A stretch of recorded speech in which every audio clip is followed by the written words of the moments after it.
nitatenda neno jipya sasa.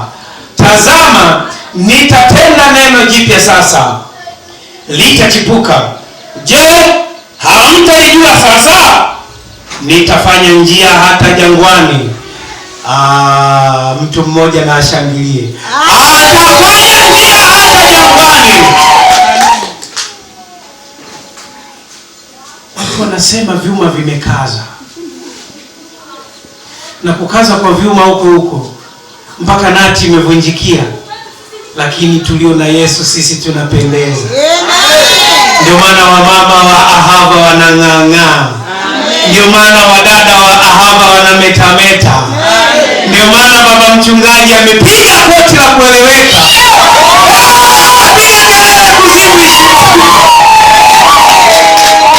Nitatenda jambo jipya. Tazama, nitatenda jambo jipya sasa, litachipuka.